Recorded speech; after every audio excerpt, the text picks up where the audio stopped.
और आज के इस लेक्चर में बेसिकली हम जो कि चैप्टर का तीसरा लेक्चर है, इसमें जो मेरा मुख्य टॉपिक है, कोर टॉपिक है, आपके सामने दिख रहा होगा, वाहित मलजल उपचार में सूक्ष्मजीव, जिसको हम सीवेज ट्रीटमेंट प्लांट के नाम से जानते हैं, जिसको शॉर्ट में एसटीपीवी कहा जाता है। ये शहरी से सीवेज कहते हैं, मूड़ी के पानी। हाँ हाँ हाँ। अब दूसरा ये क्वेश्चन आता है कि क्या इसका उपचार करना जरूरी है, कि आखिरकार इस जल को गंदा करने वाला पदार्थ है कौन। थोड़ी देर के लिए रेस्ट में रख दें, स्थिर रख दें, तो आप थोड़ी देर बाद ये नहीं पाओगे कि जो बालू के कण इसके ऑक्सीजन को दूंगा, जिससे ये कार्बनिक पदार्थ बढ़ा देंगे, और फिर मैं ऐसे गुंडा मवालियों को लाकर रख दूंगा जो इस साले सूक्ष्मजीव को भी खा जाएंगे। मैं बहुत चालाक आदमी है, पंगा नहीं लेने का मुझसे। तो नमस्कार बच्चों, कैसे हो आप सभी बच्चों का एक बार फिर से स्वागत करते हैं आपके अपने प्यारे चैनल बोर्ड्स ग्रुप पे, जहां पे फिलहाल हम क्लास 12 बायोलॉजी के एक बहुत ही मजेदार chapter microbes in human welfare अर्थात मानव कल्याण में सूक्ष्मजीव को डिस्कस कर रहे हैं। आज का ये लेक्चर इसी चैप्टर का तीसरा लेक्चर होने वाला है, अर्थात इसके पहले हमने इस चैप्टर के 2 लेक्चर को डिस्कस कर लिया, जिसमें हमने बेसिकली सबसे पहले इस चैप्टर के इंट्रो वाले भाग को डिस्कस किया था, जिसमें हमने ये जाना था कि आखिरकार सूक्ष्मजीव का मतलब क्या होता है और इस चैप्टर में ऐसे कौन कौन से टॉपिक हमको पढ़ने हैं, बेसिकली ये जाना था। क्या हमने ये भी जाना था कि क्या हम कोई भी जीव को सूक्ष्मजीव बोल देंगे या फिर कोई और कैरेक्टर है सूक्ष्मजीव का, ऐसे कौन कौन से जीव हैं जो इस सूक्ष्मजीव के अंतर्गत आते हैं, ये जाना था। ठीक है, फिर हमने ये जाना था कि हम सूक्ष्मजीव की मदद से कुछ प्रोडक्ट को बनाया था, जैसे कुछ ऐसे प्रोडक्ट थे जो घरेलू प्रोडक्ट थे। जैसे हम बात करें तो सबसे पहले हमने डिस्कस किया था दही की, बात किया था हमने इडली और डोसा की, बात किया था हमने ब्रेड की, बात किया था हमने टॉडी, जिसे हम अपने भाषा में तारी के नाम से जानते हैं, चीज को डिस्कस किया था, पनीर को डिस्कस किया था। तो ये ऐसे प्रोडक्ट थे जो घरेलू प्रोडक्ट थे, जिसको हम सूक्ष्मजीव की मदद से, माइक्रोब्स की मदद से बनाए थे। लेकिन इन्हीं माइक्रोब्स का उपयोग करके हम औद्योगिक स्तर पे भी कुछ और प्रोडक्ट को हम बनाए थे। जैसे हम बात करें बेवरेजेस की, किण्वित पेय पदार्थ की, हम बात आपको बता दें हमने बनाया था एंटीबायोटिक्स। हमने इन्हीं माइक्रोब्स का उपयोग करके कुछ एसिड बनाया था और कुछ हमने एंजाइम बनाए थे, और हमने देखा था उस एसिड के, उस एंजाइम के क्या सोर्स हैं और क्या रोल है। बेसिकली हम पिछले 2 लेक्चर में इन्हीं टॉपिक को डिस्कस किया था, और आज के इस लेक्चर में बेसिकली हम, जो कि इस चैप्टर का तीसरा लेक्चर है, इसमें का जो मेरा मुख्य टॉपिक है, कोर टॉपिक है, आपके सामने दिख रहा होगा, वाहित मलजल उपचार में सूक्ष्मजीव, जिसको हम सीवेज ट्रीटमेंट प्लांट के नाम से जानते हैं, जिसको शॉर्ट में एसटीपीवी कहा जाता है। तो आज का लेक्चर हम बिना समय गंवाए, बहुत ही प्यारा जो चैप्टर है, और हम बता दें आपको, ये जो टॉपिक है, ये जो आप देख रहे हैं वाहित मलजल उपचार, ये इस चैप्टर का जान है, मान के चल। तो ये सबसे कंसेप्चुअल और बहुत ही इंपॉर्टेंट टॉपिक है, यहां से क्वेश्चन फ्रेम होते हैं। तो चलो बिना समय गंवाए आज के इस लेक्चर की शुभारंभ करते हैं। क्या पढ़ना है आज का टॉपिक? वाहित मलजल उपचार, सीवेज ट्रीटमेंट प्लांट।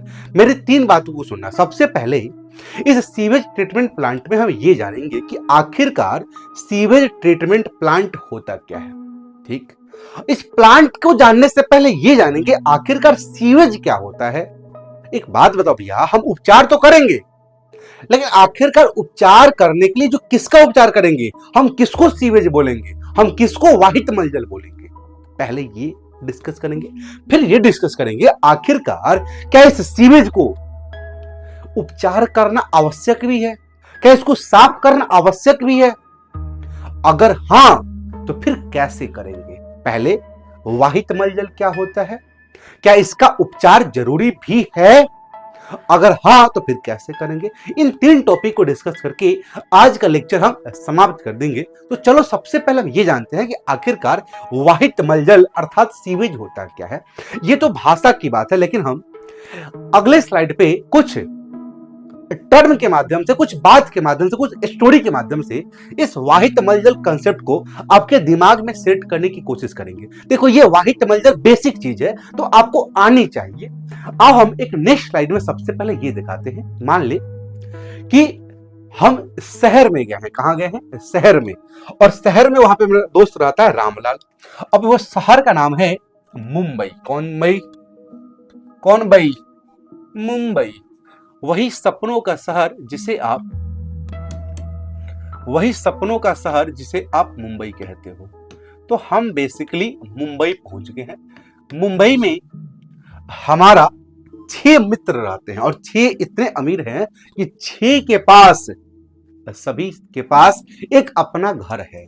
सभी के पास अपना क्या है? घर है। अब सुनना ध्यान से, एक मेरा घर है रामलाल, सॉरी, एक मेरा मित्र है रामलाल जिसका एक घर अलग है। ये जो आपको दिखाया गया ये बेसिकली सभी के घर को दिखाया गया है। एक और मेरा मित्र है पुष्पा भाऊ। हाँ, हम ऐसे वैसे आदमी नहीं है, मेरा संपर्क सीधा पुष्पा भाऊ से है। तो पुष्पा भाऊ का भी एक घर है, घर क्या महल है यार। अब पुष्पा भाऊ से जब हम मिले तो हमको दोस्ती हो गई श्रीवल्ली जी से, तो बगल में घर है श्रीवल्ली का। ऐसे ही एक और मेरा दोस्त है छिलटुआ, ये भी मुंबई चला गया भाई, अब छोड़ के यहां से ये भी मुंबई चला गया है। एक और है राजू। हाँ, इस राजू को आप जानते होंगे, ये वही राजू है जो कहता था ओए राजू, कौन कहा था? इसको ही कहा गया था ओए राजू प्यार ना करियो, क्यों? क्योंकि दिल टूट जाता है। वैसे ही एक और दोस्त है पिंकी। तो ये 6 मित्र हैं जो मेरे मुंबई रहते हैं। अब सुनना, इन सभी के रूम में, इन सभी के घर पे 3 चीज कॉमन होगी। इन सभी के घर पे 3 चीज कॉमन होगी। सबसे पहला बात, इन सभी के घर में किचन होगा। हाँ, होगा। इन सभी के घर में बाथरूम होगा, अर्थात स्नान घर होगा। हाँ, होगा। और इन सभी के घर में टॉयलेट होगा, एकदम होगा। ये 3 कॉमन घर, 3 कॉमन कमरा इन सभी में होगा। पहला किचन, दूसरा बाथरूम और तीसरा टॉयलेट। अब सुनना, अब जैसे हम गांव की बात करें तो गांव में तो हम नाला कोड़ लेते हैं और वहां पे अपने घर से जो पानी निकलता है वहां पे छोड़ देते हैं, लेकिन ये सभी के घर से जो पानी निकलता होगा वह कहीं ना कहीं जाकर इकट्ठा तो होता होगा। वह कहीं ना कहीं जाकर इकट्ठा तो होता होगा। तो शहर की बात करें, गांव की बात तो नहीं कर रहा अभी, हम शहर की बात कर रहे हैं। तो शहर में अधिकतर एक बीचों बीच, सोसाइटी को बीचों बीच, जमीन के अंदर, मोहल्ला के बीचों बीच एक सीवर लाइन बिछाई हुई रहती है, जिसको हम सीवेज लाइन भी बोलते हैं। ड्रेन बिछाया रहता है, नाला बिछाया गया रहता है, और सभी घर का कनेक्शन बेसिकली उस नाला से रहता है। तो ये सभी के घर दिखाए गए हैं और बीच में आपको नाला दिखाया गया है, और ये एरो के माध्यम से हम ये रिप्रेजेंट कर रहे हैं कि इनके घर से जो भी वेस्ट पानी है, जो भी गंदा पानी है, वो बेसिकली इस नाला में जा रहा है। क्या क्लियर है? इस रामलाल किससे आएगा? इस छिलटुआ के घर से भी जाएगा, इस राजू भाई के घर से भी जाएगा, इस पुष्पा भाऊ के घर से जाएगा, इस पिंकी के घर से जाएगा, इस श्रीवल्ली के घर से जाएगा। अर्थात सभी के घर से उनके किचन का पानी, उनके बाथरूम का पानी और उनके टॉयलेट का पानी जरूर जाएगा। क्या ये क्लियर है? और ये बीच का एक नाला है। ये नाला में क्या जा रहा है? सभी के घरों से निकला गंदा पानी जा रहा है। अब गंदा पानी का स्रोत क्या हो सकता है भाई? सुनना, इस गंदा पानी का स्रोत क्या हो सकता है? तो गंदा पानी या तो किचन से निकल सकता है एकदम, या फिर बाथरूम से निकल सकता है, एकदम निकल सकता है, या फिर टॉयलेट से निकल सकता है। क्या ये क्लियर है? हाँ, क्लियर है। अगर किचन से पानी निकला तो उसमें क्या पाएंगे? अगर किचन से पानी निकला तो क्या बाहर निकल सकता है? आलू एकदम, भिंडी एकदम, पालक एकदम निकल सकता है। अर्थात सीधा बात बोले तो किचन से जो पानी निकलेगा उसमें सब्जी के अंश आ सकते हैं, एकदम आ सकते हैं। छोटे छोटे सब्जी के टुकड़े आ सकते हैं। क्या तेल आ सकता है? तेल, हाँ, तेल के भी अंश आ सकते हैं। तो किचन से जो पानी निकल रहा है वो बेसिकली सब्जी के अंश या फिर तेल के अंश आ सकते हैं। वैसे हम बात करें बाथरूम की, तो बाथरूम से क्या निकल सकता है? बाथरूम से साबुन निकल सकता है, सरफ पानी के माध्यम से दह सकता है, इस दोनों के प्लास्टिक दह सकते हैं, किसी का कपड़ा भी दह सकता है। हाँ, तो ये बाहर निकल सकते हैं। अगर हम टॉयलेट की बात करें तो बेसिकली मानव का मलमूत्र बाहर निकलेगा, और ये सभी कहां जा रहे हैं? इस नाले में। ये सभी कहां जा रहे हैं? इस नाले में। सभी कहां जा रहे हैं? नाले में। और इस नाला को जोड़ दिया जाता है कहां पे? इसकी भी बात करें। सबसे पहले ये जान लो, ये सभी पानी घर से जो भी निकल रहा है, ये बाथरूम का पानी, टॉयलेट का पानी, किचन का पानी, और एक गंदा पानी जो बन रहा है ना, इसी गंदा पानी को बेसिकली हम सभी लोग थोड़ा सा थिकनेस करेंगे, और आपको स्पीड कम लग रही हो तो आप बढ़ा सकते हैं। इसी गंदा पानी को बेसिकली हम लोग सीवेज के नाम से जानते हैं। इसी गंदा पानी को हम लोग बेसिकली सीवेज के नाम से, ये शहरी इसे सीवेज कहते हैं। ये शहरी, ये मुंबई वाले सभी दोस्त मेरे, इन्हें सीवेज कहते हैं, जिसका हिंदी मतलब होता है वाहित मलजल, ये सीवेज है। क्या आपको सीवेज का मतलब मालूम चला? सीवेज का मतलब कुछ और नहीं, बेसिकली घर से निकलने वाला किचन का, बाथरूम का, टॉयलेट का गंदा पानी है, उसे ही हम एक अलग नाम सीवेज दे देते हैं। और हम अब सभी गांव के लोग इसी सीवेज को क्या नाम देते हैं बता पाओगे क्या? इसी सीवेज को हम बोलते हैं मोरी के पानी। हाँ हाँ हाँ, ये वही पानी है जिसे हम मोरी के पानी कहते हैं ना भाई, इसे शहरी लोग सीवेज कह देते हैं। क्या ये क्लियर है? क्या आपको ये आइडिया लग गया कि सीवेज का मतलब क्या होता है? वाहित मलजल का मतलब, वाहित मलजल का सीधा मतलब है घर से निकलने वाला वह अपशिष्ट जल जिसमें किचन का पानी सम्मिलित होगा, जिसमें बाथरूम का पानी सम्मिलित होगा, जिसमें टॉयलेट का पानी सम्मिलित होगा। ये हमने बात आपको बताई। अब एक बात सुनना, पहला हमारा ये क्लियर हो गया वाहित मलजल होता क्या है, ठीक है। अब दूसरा ये क्वेश्चन आता है कि क्या इसका उपचार करना जरूरी है? अगले स्लाइड से आपको ये पता चलेगा कि हाँ, इसका उपचार करना आवश्यक है कि नहीं है। अब ये घर से पानी निकल गया, ठीक है। अब ये जो नाला है ना, ये नाला कनेक्टेड होता है नदी से, ये नाला कनेक्टेड होता है नदी से। तो मान के चल, ये सभी जो गंदा पानी है ये नदी में अगर कनेक्ट कर दे रहे हैं तो नदी में गंदा पानी जाएगा, नदी में सब्जी का अंश जाएगा, नदी में प्लास्टिक साबुन के पेपर जाएंगे, नदी में मानव का मलमूत्र जाएगा, और उस मानव के मलमूत्र में, उस सभी जी के अंश में क्या हानिकारक बैक्टीरिया भी होंगे, हानिकारक कवक भी होंगे, अर्थात हानिकारक सूक्ष्मजीव भी होंगे, एकदम होंगे। अगर वे सभी जाके नदी में मिलेंगे तो क्या नदी को प्रदूषित नहीं करेंगे?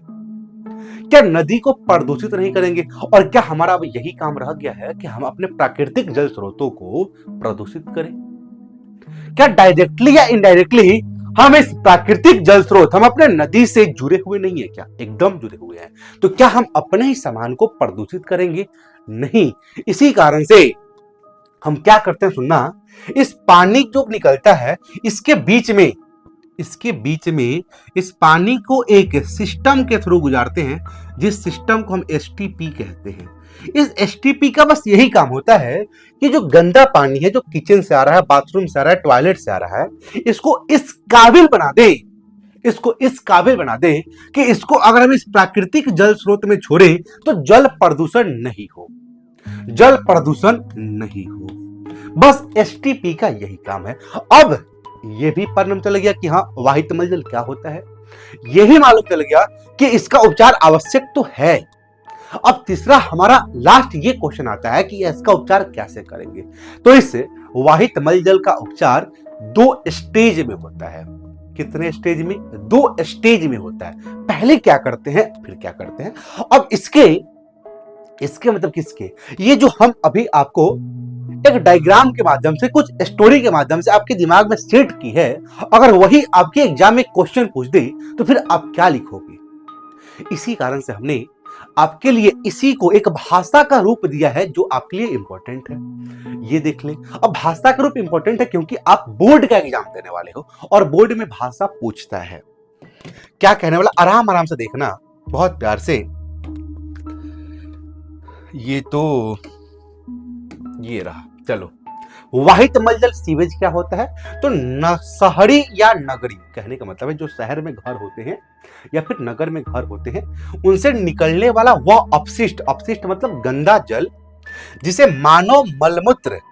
जिसमें मानव का मलमूत्र हो, साबुन हो, डिटर्जेंट हो, तेल हो, भोजन के अंश हो तथा विभिन्न घरेलू अपशिष्ट पदार्थ शामिल हो, इसे ही बेसिकली हम सीवेज के नाम से जानते हैं। और इस सीवेज में जल होगा, घरेलू उत्पाद होगा, लेकिन साथ में कुछ ऐसे हानिकारक सूक्ष्मजीव होंगे जो हमें या फिर अन्य जीवों में रोग उत्पन्न करते होंगे।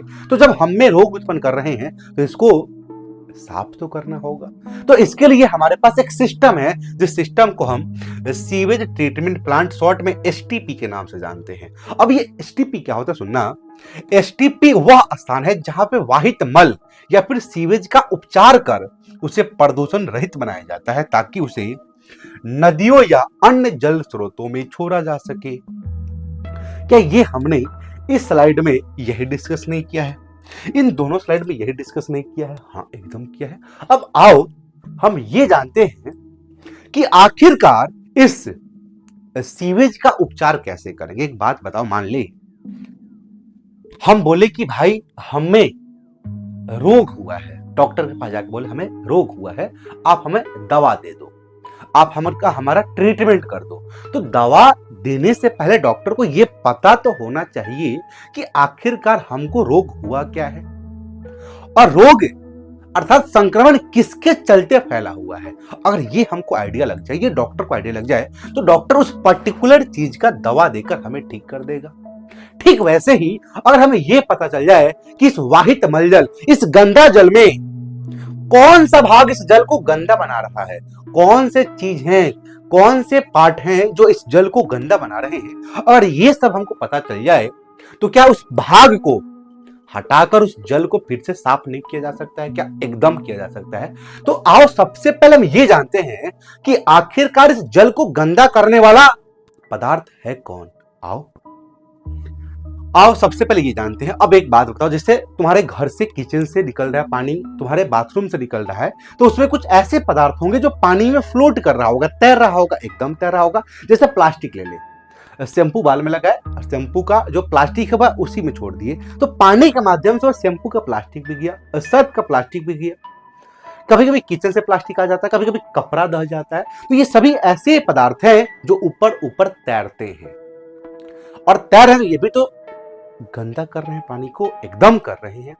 तो पहला ये है कि तैरता हुआ पदार्थ जो है वह उस गंदा पानी में मौजूद होता है। दूसरी नंबर बात कर लो कि कुछ मिट्टी के कण भी होते हैं, एकदम होते हैं, कुछ बालू के कण होते होंगे, कुछ छोटे छोटे गिट्टी के कण होते होंगे, एकदम होते होंगे, जो इस गंदा जल में उपस्थित होता होगा। हाँ, इसके साथ ही इसमें कुछ हानिकारक सूक्ष्मजीव, कुछ हानिकारक बैक्टीरिया, कुछ हानिकारक कवक होते होंगे जो जीवों में रोग उत्पन्न करने वाले होते होंगे। तो अगर ये जीवों में रोग उत्पन्न करने वाले हैं, तो ये भी तो पानी को गंदा कर रहे हैं। और साथ में कुछ कार्बनिक पदार्थ होगा। जैसे हम बात करें तो मानव का जो मल मूत्र है, मानव का जो ये मल मूत्र है, ये क्या है? वे कार्बनिक पदार्थ है जो बेसिकली इस पानी को दूषित कर रहे हैं। अब हम कैसे भी करके उस सीवेज से इस पदार्थ को हटा दें, तैरता हुआ पदार्थ को, प्लास्टिक को हटा दें, कपड़ा को हटा दें, कुछ फुटबॉल को हटा दें, ऐसे ही पदार्थ को हम मिट्टी को हटा दें, बालू को हटा दें, गिट्टी को हटा दें, हम हानिकारक सूक्ष्मजीव को हटा दें और हम कार्बनिक पदार्थ को नष्ट कर दें, तो क्या हम पानी को, उस सीवेज को साफ कर सकते हैं? क्या एकदम कर सकते हैं। अब ऐसे कौन से तरीका है जिसके द्वारा इसको हटाया जाता है? ऐसे कौन सा प्रक्रिया, ऐसे कौन सा प्रोसेस है जिसके द्वारा इन सभी पार्ट को, इन सभी भाग को हटाते हैं और पानी को शुद्ध करते, ताकि हम प्राकृतिक जलाशय में छोड़ सके, नदी में छोड़ सके और जल प्रदूषण को कम कर सके। आओ एक एक करके हम समझते हैं। हम अभी बताएं कि इसको साफ करने के दो तरीके हैं। कितने तरीके हैं? दो तरीके हैं। पहले को बोलते हैं हम प्राथमिक उपचार। क्या बोलते हैं? अब इसको प्राथमिक उपचार को एक और नाम से जानते हैं, तुम खुद जान जाओगे किस नाम से जानते हैं। पहले आओ समझो क्या होता है। पहला तरीका है पानी को साफ करने का, प्राथमिक उपचार। अब प्राथमिक उपचार में क्या होता है सुनना। सबसे पहले जो घर से सीवेज निकल रहा है, जो पानी निकल रहा है, उसको हम एक टंकी में लेके गया। कहां लेके गए? ये स्पेशली एक आपके लिए टंकी बनाया गया है। अब इस टंकी में ध्यान से सुनना, इस टंकी में हम जाली लगाए हुए हैं। देखना ध्यान से, इस टंकी में जाली लगाया गया है, इस टंकी में छन्नी लगाया गया है। अब इस जाली को देखोगे, देखो पहला, दूसरा, तीसरा, तो आप देखोगे सब में गैप जो है ना वह एक बराबर नहीं है। पहले गैप बड़ा है, फिर उससे छोटा है, फिर उससे छोटा है। अर्थात एक सीक्वेंस में गैप को हम सेट किए हुए हैं। क्या नहीं है? अगर ये सीवेज आया तो सीवेज में क्या क्या आया? सीवेज में तैरता हुआ पदार्थ आया, सीवेज में गिट्टी, रोड़ा, बालू आया, एकदम आया। सीवेज में हानिकारक सूक्ष्मजीव आए, सीवेज में कार्बनिक पदार्थ आया जो पूरा घोला हुआ है, मिक्स में घोल है उसका। अब जैसे ही इस टंकी में आया तो ये छननी क्या करेगा? ये छननी बेसिकली इस तैरते हुए बड़े पदार्थ को अपने अंदर रख लेगा। कोई अगर ज्यादा बड़ा है तो यहीं रुक जाएगा, इससे छोटा यहां पे रुक जाएगा, इससे छोटा यहां पे रुक जाएगा, तो कुछ ज्यादा बड़ा यहां रुक जाएंगे, कुछ इससे छोटा यहां रुक जाएंगे, कुछ यहाँ रुक जाएंगे। तो क्या हम ये कह सकते हैं कि हम सबसे पहले उस सीवेज से उस पदार्थ को बाहर करते हैं जो ऊपर ऊपर तैर रहा हो और एक सीक्वेंस में सेट किए हुए हैं। इसी कारण से इस प्रक्रिया को, जिसमें हम तैरते हुए पदार्थ को हटा रहे हैं, इसको हम अनुक्रमिक निस्पंदन बोलते हैं। बहुत आराम से सुना, बहुत इंपॉर्टेंट कंसेप्ट है ये, इस चैप्टर का ये जान है। अनुक्रमिक निस्पंदन बोलते हैं।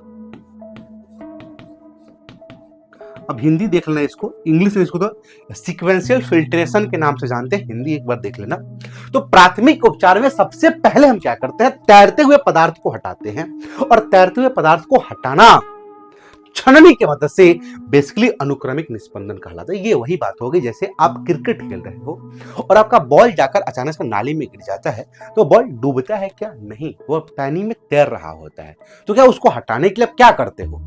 आप बैट से निकाल लेते हो, आप छननी से निकाल लेते हो। तो उसको जो निकालना हुआ ना, उसी को बेसिकली हम फिल्ट्रेशन, निस्पंदन के नाम से जानते हैं। ठीक है, अब एक बात बताओ, जो पानी आगे जाएगा उसमें से, अब जो पानी आगे जाएगा उसमें से ये पार्ट तो खत्म हो गया। अब जो पानी आगे जाएगा ये पार्ट तो खत्म हो, कौन किया? सीक्वेंशियल फिल्ट्रेशन के द्वारा। बचा क्या? अब ये मिट्टी, बालू, गिट्टी, और भी जो पतले पतले हैं वे, क्योंकि बड़े तो रह जाएंगे इसी में। बचा हानिकारक सूक्ष्मजीव और बचा कार्य पदार्थ। अब ये आगे आते हैं, ये पानी आगे आते हैं, ये पानी आगे आते हैं। अब पानी जब आगे आए तो आगे क्या करते हैं, हम थोड़ी देर के लिए पानी को छोड़ देते हैं। जैसे मान ले ये एक बोतल है, ठीक है। अब इस बोतल में बालू के पतले पतले कण हैं जो इस छननी से नहीं छन पाए, तो बालू के कण हैं, इसमें छोटे छोटे गिट्टी के कण हैं, इसमें छोटे छोटे मिट्टी के कण हैं, और ये पानी में घुले हुए हैं। और इस बोतल को हम थोड़ी देर के लिए रेस्ट में रख दें, स्थिर रख दें, तो आप थोड़ी देर बाद ये नहीं पाओगे कि जो बालू के कण हुए इसके पेंदी में बैठे हुए हैं, नीचे जम गए हैं। अब पानी के बाद तो पी ही लेते हैं।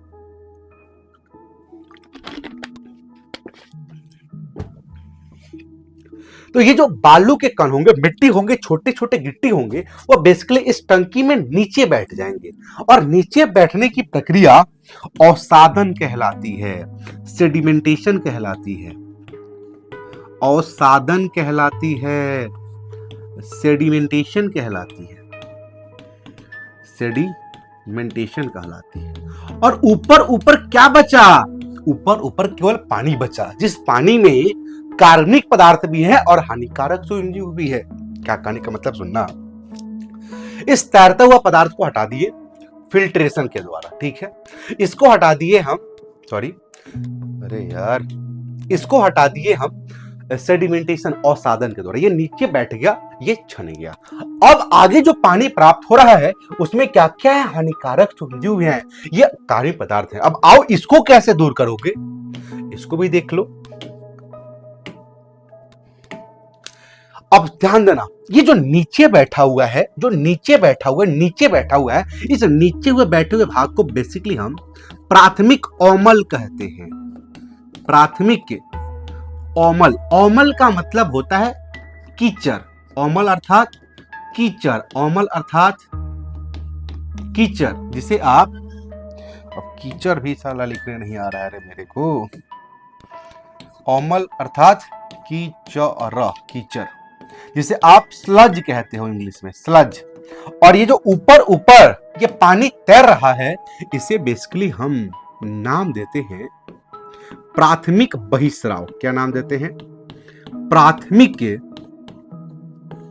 प्राथमिक बहिस्राव। अब ये जो हमने आपको समझाया प्राथमिक उपचार का, अब आओ इस प्राथमिक उपचार को भी भाषा का रूप दे देते हैं, क्योंकि हम एक बार में सबको नहीं पढ़ाना चाहते हैं, हम आराम आराम से आपके दिमाग में सेट करना चाहते हैं। सबसे पहले हमने बताया कि सीवेज क्या होते हैं, इसका उपचार करना आवश्यक भी है। फिर हमने ये बताया कि उपचार कैसे करते हैं। तो उपचार के पहले स्टेज को हमने पढ़ा, जिसको हम प्राथमिक उपचार कहते हैं। इस प्राथमिक उपचार में अभी तक तुम किसी भी सूक्ष्मजीव का उपयोग किए हो? इस प्राथमिक उपचार में अभी तक तुम इस किसी प्रकार के सूक्ष्मजीव का उपयोग किए हो? नहीं किए हो। इसी कारण से इस प्राथमिक उपचार को फिजिकल ट्रीटमेंट, भौतिक उपचार के नाम से जानते हैं। इसमें किसी प्रकार का माइक्रोब्स यूज नहीं हुआ है, इसी कारण से इसको हम भौतिक उपचार भी कहते हैं। आओ इसका भाषा का रूप देख लो, बहुत प्यारा भाषा है। चलो देखो, सीवेज उपचार के मुख्य 2 चरण होते हैं। पहले कौन? प्राथमिक उपचार, प्राथमिक ट्रीटमेंट। इसमें क्या होता है सुनना, इस चरण में वाहित मल या सीवेज से ठोस कणों, ठोस मतलब जो ऊपर तैर रहे हैं, ठोस कणों तथा गंदगियों को हटाया जाता है। यह उपचार भौतिक विधियों पर आधारित होता है। भौतिक विधि कहने का मतलब यह है कि इसमें हम किसी प्रकार के माइक्रोब्स का उपयोग नहीं कर रहे हैं। इसमें मुख्यतः 2 प्रक्रिया होती है। हाँ होती है, पहले तो हम छन्नी से छानते हैं, इसको निस्पंदन बोलते हैं, फिर जमने छोड़ देते हैं, जिसको हम सेडिमेंटेशन अवसादन बोलते हैं। आओ देख लो इसका भी भाषा तुम सुन लो। सबसे पहले जानो अनुक्रमिक निस्पंदन। अनुक्रमिक निस्पंदन इस प्रक्रिया में जालियों या छन्नी की सहायता से, हमने अभी बताया। देखो बहुत अच्छी से सुनना, तुम सब चीज समझ पाओगे और बहुत इतना आसानी से समझाया जाएगा ना। आपके लिए इस कंसेप्ट को दिमाग में स्टोर रखना जन्मों जन्म के लिए। छोड़ो, अंदर की बात हो जाएगी। जालियों या छन्नी की सहायता से तैरते हुए ठोस बड़े कण जैसे कागज, लकड़ी के टुकड़े, कपड़े, प्लास्टिक आदि को अलग कर लिया जाता है। यही बात हमने बताया है। फिर क्या करते हैं? अवसादन करते हैं। इसमें क्या होता है? इस चरण में भारी कणों को अवसादित होने दिया जाता है, थोड़ी देर की छोड़ दिया जाता है। नीचे बैठने वाले ठोस पदार्थ को प्राथमिक अम्ल कहते हैं, बताए तो है आपको। जबकि ऊपर तरल भाग को प्राथमिक बहिस्राव कहते हैं, जिसे द्वितीयक उपचार के लिए दूसरे टंकी में लाया जाता है। अभी द्वितीयक उपचार की बात नहीं किए हैं, ये बात छोड़ो। हाँ, इस प्रक्रिया को, किस प्रक्रिया को? प्राथमिक उपचार को भौतिक उपचार भी कहा जाता है। क्या ये क्लियर है? इसका आप स्क्रीनशॉट ले लो, इसका आप स्क्रीनशॉट ले लो। अब आओ, ये प्राथमिक बहिस्राव देखो, ये प्राथमिक बहिस्राव जो प्राप्त हुआ, अब इसमें क्या क्या बचे हुए हैं? इसमें बचे हुए हैं पानी, इसमें बचा हुआ कार्बनिक पदार्थ और इसमें बचा हुआ सूक्ष्मजीव। सभी को हटा लिए। अब आओ हम इस कार्बनिक पदार्थ और हानिकारक सूक्ष्मजीव को कैसे हटाएंगे इसको जानते हैं। ये प्राथमिक उपचार समाप्त हुआ। अब आगे जो ये बात कर रहे हैं, ये बेसिकली द्वितीयक उपचार हो गया, जिसको आप सेकेंडरी ट्रीटमेंट कहते हो। द्वितीयक उपचार, घबराना नहीं है, आराम से सुन लो क्या कहने वाले हैं। चलो, ये पीछे वाले स्लाइड का ही एक टंकी है, जिसमें बेसिकली ये जो नीला कलर से दिखाया गया है, जिसमें क्या दिखाया गया? इसमें पानी है, सूक्ष्मजीव है, लिख भी देते हैं आप। इसमें पानी है, इसमें सूक्ष्मजीव है और इसमें कार्बनिक पदार्थ है। अब यही तो मेजर कंपोनेंट है जिसको हमको हटाना है। अब इसको हटाने के लिए हम इसको एक अलग टैंक में भेजते हैं। इसको हटाने के लिए हम एक अलग टैंक में भेजते हैं, जिस टैंक का नाम है वातन टंकी। नाम है वातन टंकी। इंग्लिश में इस टैंक को बोलते हैं एरिसन टैंक। क्या बोलते हैं? Arisen tank. इस वातन टंकी का इंग्लिश नाम है एरिसन टैंक। एरिसन टैंक का एरिसन टैंक नाम इसी कारण से पड़ा क्योंकि इसमें हवा प्रवाहित की जाती है। एरिसन टंकी का नाम एरिसन टंकी इसी कारण से पड़ा क्योंकि इसमें वायु प्रवाहित की जाती है। और वायु देने का एक ही मोटिव होता है कि हम वायवीय बैक्टीरिया को, हम वायवीय फंगस को, हम वायवीय सूक्ष्मजीव को बेसिकली हम ऑक्सीजन प्रदान करें, ताकि वह ऑक्सीजन को यूज करके वह वृद्धि कर पाए। ठीक है, इस वातन टंकी का नाम वातन टंकी इस कारण से पड़ा, एरिसन टैंक इसी कारण से पड़ा क्योंकि इसमें हम हवा को प्रभावित करते हैं, हवा को प्रवाहित करते हैं, हवा को पंप करते हैं। देख, ऊपर एक हम पाइप, टंकी लगे में एक पाइप के माध्यम से ऑक्सीजन को प्रवाहित किया जा रहा है एकदम। अब सुनना, इस पानी में ये जो पीले पीले आपको दिखाई दे रहे हैं, पीले पीले उम्र राजा, ये जो पीले पीले पार्ट दिखाई दे रही है, बेसिकली कुछ और नहीं, ये कार्बनिक पदार्थ है। सीधा सीधा बात बोले तो ये मानव के मल मूत्र है। ठीक है, ये मानव के मलमूत्र है और इसमें कुछ आपको बैक्टीरिया दिखाई दे रहा हो। ये जो आपको ग्रीन डॉट डॉट दिखाई दे रहा है, ये क्या है? ये बैक्टीरिया है। और ये जो आपको पिंकिश पिंकिश गुलाबी गुलाबी दिखाई दे रही है, ये है फंजाई। और ये दोनों बैक्टीरिया, ये दोनों सूक्ष्मजीव बेसिकली वायवीय सूक्ष्मजीव हैं, अर्थात इनको ग्रोथ करने के लिए क्या चाहिए? ऑक्सीजन चाहिए। ये कहते हैं भाई, तुम अगर मुझे ऑक्सीजन दोगे तो मैं तुम्हारा कार्बनिक पदार्थ को खा जाऊंगा।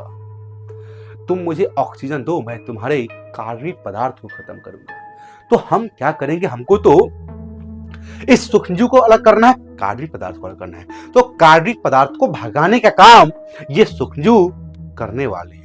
बदले में इनको ऑक्सीजन चाहिए, मैं ऑक्सीजन इनको दूंगा जिससे ये कार्बनिक पदार्थ को हटा देंगे, और फिर मैं ऐसे गुंडा मवालियों को लाकर रख दूंगा जो इस साले सूक्ष्मजीव को भी खा जाएंगे। मैं बहुत चालाक आदमी है, पंगा नहीं लेने का मुझसे। इस वातन टंकी में क्या क्या है, ऑक्सीजन तो बाहर से लिए हम, है क्या, कार्बनिक पदार्थ है, ये बैक्टीरिया है। और एक अंदर की बात बताएं क्या, जब ये बैक्टीरिया और कवक आपस में झुंड बना लेते हैं, जुड़कर आपस में झुंड बना लेते हैं, इन झुंडों को क्या बोलते हैं, कुत्तों का झुंड, शेर का झुंड, नो ब्रो, इसको हम फ्लक्स कहते हैं, इसको हम उर्नक बोलते हैं। जब फंजाई और बैक्टीरिया आपस में मिलकर एक झुंड बना दे, एक समूह बना दे, इस समूह को बेसिकली हम उर्नक के नाम से जानते हैं। तो ये क्या करते हैं, इनको तुम ऑक्सीजन देते जाओ, ये गंदा को खाते जाएंगे, ये ऑक्सीजन देते जाओ, गंदा को खाते जाएंगे, और कुछ देर बाद ये देखोगे, लेकिन चाहिए ऑक्सीजन, इनको ऑक्सीजन देते जाओ, ये गंदा को खाते। कौन भाई, कौन, ये बेसिकली वायवीय बैक्टीरिया, ये एरोबिक कवक के।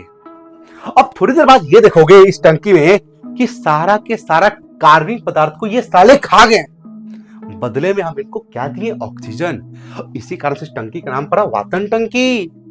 इसमें देखो ये फ्लॉक्स जो है, फ्लॉक्स मतलब क्या, झुंड बना लिया। अब झुंड बना लिया तो इसको बोलते हैं उर्नक। उर्नक में अब एक बात बताओ, इस टंकी में बीओडी की लेवल कम हो गई। बीओडी का फुल फॉर्म होता है बायोकेमिकल ऑक्सीजन डिमांड, बेसिकली सीधा मतलब है ऑक्सीजन का डिमांड। तो ऑक्सीजन का डिमांड ये कब कर रहे थे, जब इनको कार्बनिक पदार्थ को खाना था। ये ऑक्सीजन डिमांड कब कर रहे थे, जब इनको कार्बनिक पदार्थ को खाना था। जब कार्बनिक पदार्थ है ही नहीं तो ऑक्सीजन का डिमांड क्यों करेंगे, तो कर क्यों रहे थे, क्योंकि कार्बनिक पदार्थ को खाना था। तो जब कार्बनिक पदार्थ में है ही नहीं तो ऑक्सीजन का डिमांड कम होगा कि ज्यादा होगा, तो कम होगा। अर्थात क्या, जिस पानी में कार्बनिक पदार्थ की मात्रा ज्यादा होगी उसमें बीओडी का लेवल ज्यादा होगा, एकदम होगा, एकदम समझ गए भाई, एकदम समझ गए यार, क्योंकि इनको ऑक्सीजन चाहिए, क्योंकि इसको दूर करना है। तो ये फ्लॉक्स हो गए, ये सबसे पहले इसको डालेंगे। अब इसमें हम हवा छोड़ेंगे, oxygen, mainly oxygen, basically bacteria है, फंजाई है, वायवीय है, ये मानवमल को खा जाएंगे, ये कार्बनिक पदार्थ को खा जाएंगे, और झुंड बना लेंगे, नाम उसका फ्लॉक्स। क्या ये क्लियर है? इसका आप चाहो तो स्क्रीनशॉट ले सकते हो। अब आगे आओ, अब हमें देखो, ये देखो, ये हानिकारक सूक्ष्मजीव तो इसको खा गए। अब इसको खा गए तो ये भी भाई हमारा बात खत्म हो गया। अब बचा ये, अब ये हानिकारक सूक्ष्मजीव जो हैं ये बेसिकली क्या है, वायवीय की अवायवीय, ये वायवीय है, ये वायवीय है, और ये वायवीय है। तो कैसे नष्ट करोगे, आओ देख लो, आओ देख लो, ये तो हो गया।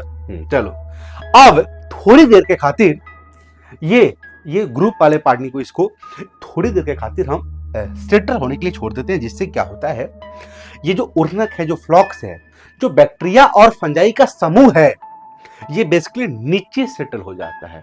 ये बेसिकली नीचे सेटल हो जाता है, क्यों? क्योंकि इनका वजन इस पानी के अणु से कम होता है।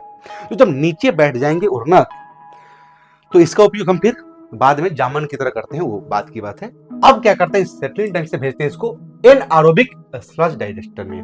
नाम सुनना, एनएरोबिक स्लज, स्लज मतलब कूड़ा कचरा वाला, डाइजेस्टर में। अर्थात इसमें हम अवायवीय माहौल बना के इस फ्लक्स को मारेंगे। और ये जो लाल कलर से दिखाई जा रहा है, ये बहुत खतरनाक आदमी है, ये गुंडा मावाली आदमी है। ये बेसिकली एनएरोबिक बैक्टीरिया है जो आए हैं, क्यों आए हो भाई, क्यों आए हो, ये तो आए हैं, ये तो आए हैं इसको खाने के लिए, ये तो आए हैं इसको खाने के लिए। अब एक बात बताओ, सुनना, ये अवायवीय बैक्टीरिया को ऑक्सीजन नहीं चाहिए ग्रो करने के लिए, लेकिन इस फ्लॉक्स जो तो वायवीय हैं, इनको तो ऑक्सीजन चाहिए। लेकिन माहौल कैसा बना दिए हम, माहौल बना दिए एनएरोबिक, मतलब मैं तो नहीं देगी वायु। नहीं देगी। जब नहीं देगी तो ये ग्रोथ कर पाएंगे क्या? नहीं कर पाएंगे। ये छटपटा के साले मर जाएंगे, छटपटा के।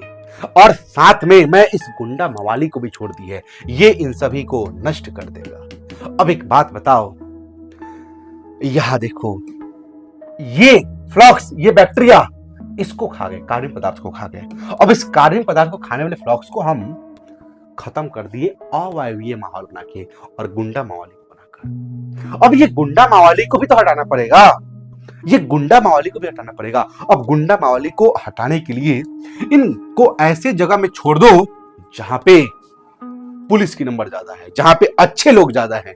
और अच्छे लोग कहां? जब इसको तुम नदी में प्रवाहित करोगे, नदी में डालोगे, तो यहां पे पानी तो आएगा। पानी में क्या तैरते हुआ कपड़ा होगा क्या? नहीं होगा। क्या उसमें गिट्टी बालू होंगे क्या? नहीं होंगे। क्या उसमें हानिकारक सूक्ष्मजीव होंगे क्या? वायवीय वाले? नो, नहीं होंगे। क्या उसमें कार्बनिक पदार्थ होगा? कौन? नहीं होंगे। क्या होंगे? ये होंगे, ये होंगे, इसमें ये होंगे। अब इसको कैसे खत्म करोगे? ये खुद ब खुद मर जाएंगे। क्यों? क्योंकि इसमें तो इनको ऑक्सीजन मिलता रहेगा। जब ऑक्सीजन मिलता रहेगा तो ये सभी क्या हो जाएंगे? ये सभी मर जाएंगे। क्योंकि इसमें माहौल कैसा है? वायवीय। इनको ऑक्सीजन चाहिए क्या? नो, नहीं चाहिए। मिल गया, मर जाएंगे। और पानी हो गया स्वच्छ, नदी में छोड़ो, प्रदूषण नहीं होगा। यूज करना तो क्लोरिनेशन कर लो, हाथ पांव धोते रहना, ठीक है? क्या कर रहे हैं यार? तो ये बेसिकली प्रक्रिया थी एसटीपी की। अब आओ, इन सभी को हम एक भाषा का रूप देते हैं, क्योंकि इंपॉर्टेंट है आपके बोर्ड एग्जाम के लिए। मैं जो भी करूंगा वो आपके बोर्ड एग्जाम के लिए करूंगा, ये बात याद रखना। मजाक करते हैं यार, थोड़ा थोड़ा कोशिश मजाक करने की कोशिश करते हैं। द्वितीयक उपचार में क्या होता है? बात समझ गए होंगे।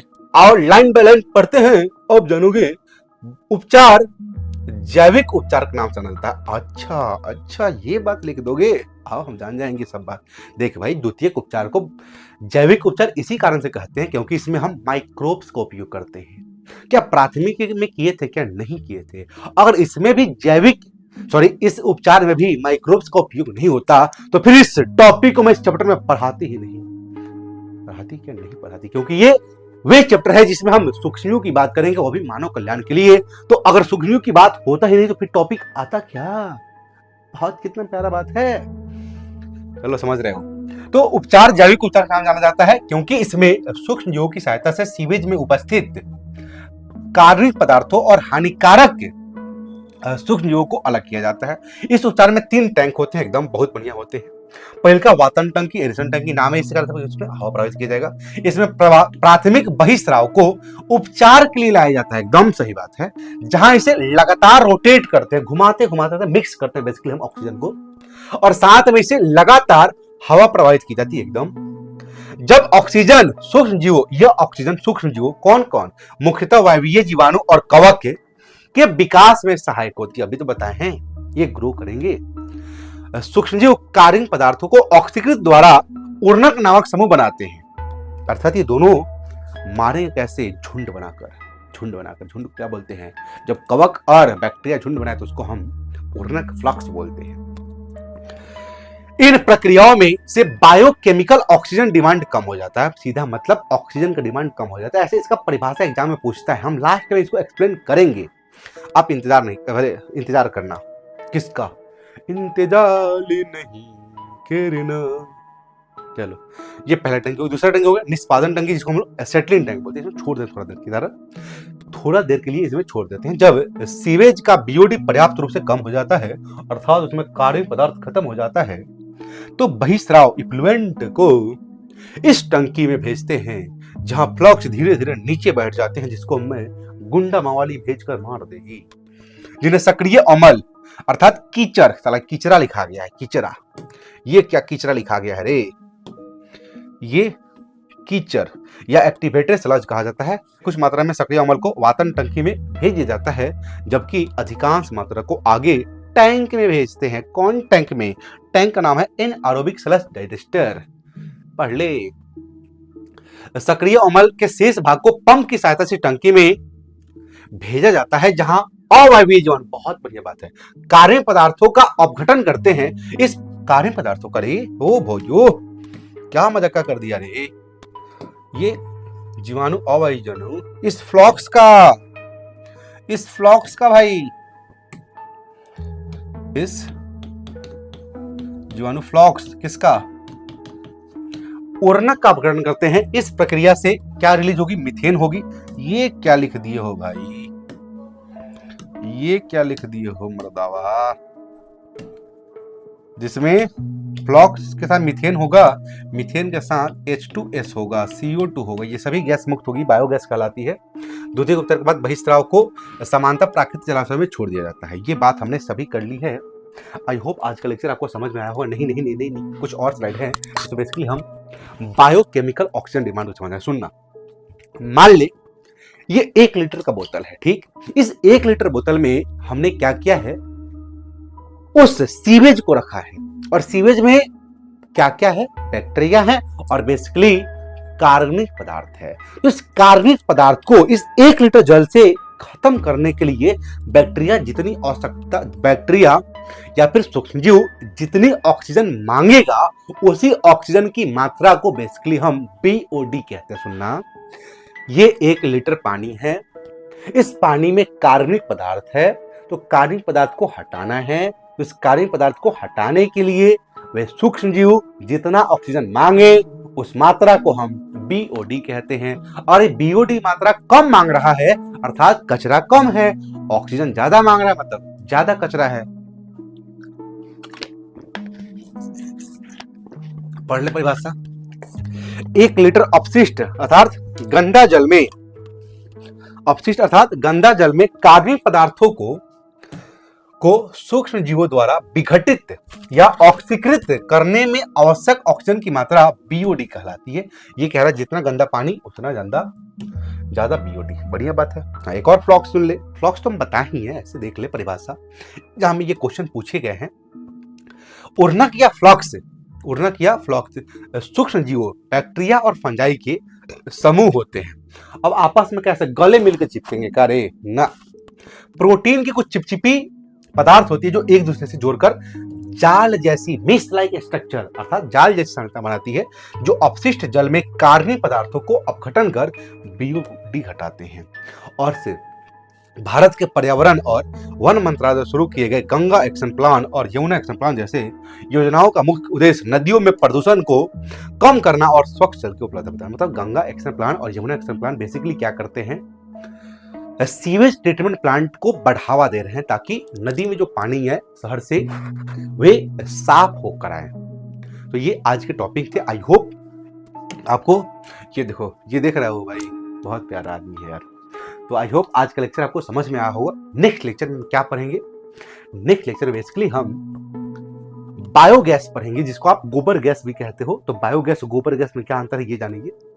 तो आज हम यहीं पे लेक्चर को समाप्त करते हैं। आपको इस लेक्चर में किसी प्रकार का डाउट हो तो आप कमेंट कर लेना, मैं पूरा कोशिश करूंगा उस कमेंट का जवाब देने का। और चलिए, मैं आपका धन्यवाद करता हूं कि आपने इतना मुझे प्यार दिया और इतने समय तक वीडियो लेक्चर को देखा। फिर मिलेंगे नेक्स्ट लेक्चर में, तब तक के लिए खुश रहिए, मस्त रहिए और सबसे महत्वपूर्ण बात, हमेशा स्वस्थ रहिए। चलिए, धन्यवाद।